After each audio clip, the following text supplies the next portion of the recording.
Assalamu алейкум, Багыты каналының көрчүлөрү. Күзгелер менен биз жалбырактардан эртерээк кутулуун айласын кылып, чогултуп эле өрттөп баштайбыз. Буга чейин мен деле ушундай ыкманы колдонуп келгем. Жалбырактарды күзүндө эле тарап өрттөп. Быйылкы күз жаанчыл болгонуна байланыштуу жалбырактар чогултулуп, толук бүтпөй калды. Ушундай болуп. Бирок өрттөгөнүбүздө биринчиден аба булганып, кайра эле өзүбүзгө ден соолугубузга зыян болот. Андан көрө ушул нерсени жалбырактарды чиринде катары пайдалансак болот. Аны кандай кылып колдонобуз, кандай кылып даярдайбыз сиздерге кененирээк айтып берейин. Ар ким өзүнө ыңгайлуу кылып даярдап алса болот.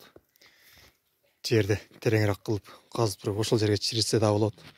А мен оңойраак жолун кылып мындай 4 кылып шипырларды даярдап алганмын. Андан кийин ушунун ичине салганмын. Бул жер толо болчу.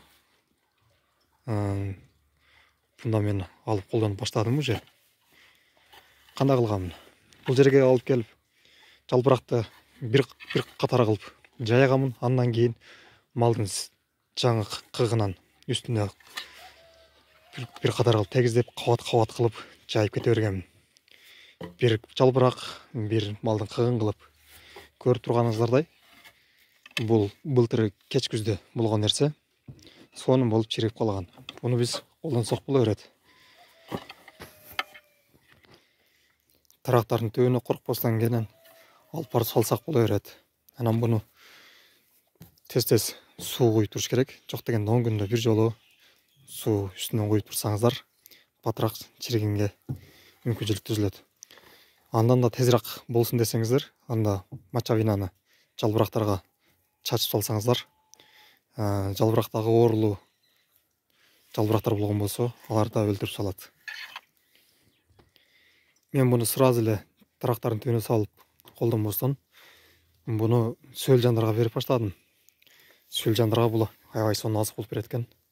Буну кайдан билдим десеңиздер, Бишкектеги бир агабыздын видеосун көрүп калып, ал Бишкекте шаарда жашаганына байланыштуу парктардагы газондорду оргондо ошолорду алып келет экен.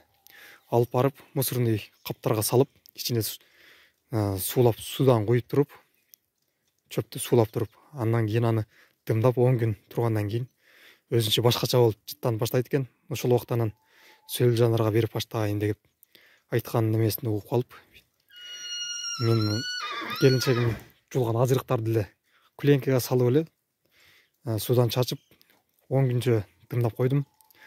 Андан кийин аны сөл жандарга салсам, аябай бат жеп салышты. Анан мен буну салып баштадым. Анан азыр ошол сөл жандарын дагы сиздерге бир сыйра көрсөтүп коеюн. Ага чейин мынага окшогон свежий малдын кыгын кантип тезирээк чиритип алсак болот, ошол жөнүндө айта кетейин. Бунун эң эле оңой жолу, буга тез суу чачып туруш керек. Суудан тез эле чачып турсаңыздар, тезирээк чиригенге мүмкүнчүлүк түзүлөт. Бул болсо менин сөл жандарым.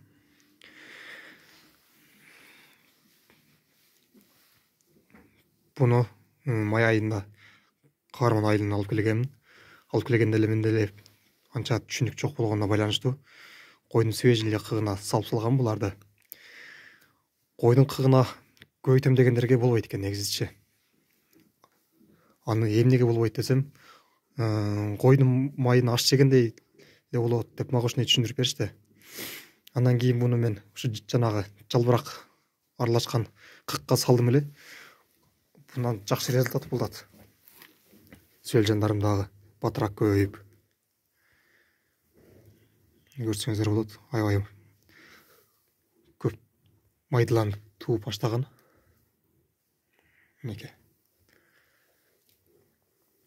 Сиздерге да сунуштайт элем, жалбырактарды өрттөбөстөн, эгер сөл жан баксаңыздар, сөл жандарга берсеңиздер, аябай сонун азык болуп берет.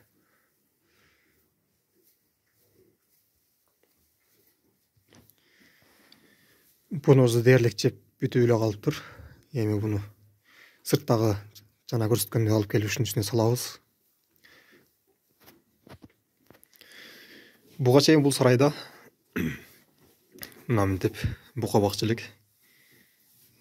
Эми мындан ары Кудай буйруса сөөлжан багабыз. Эгер видео жаккан болсо, класс болсо кетиңиздер.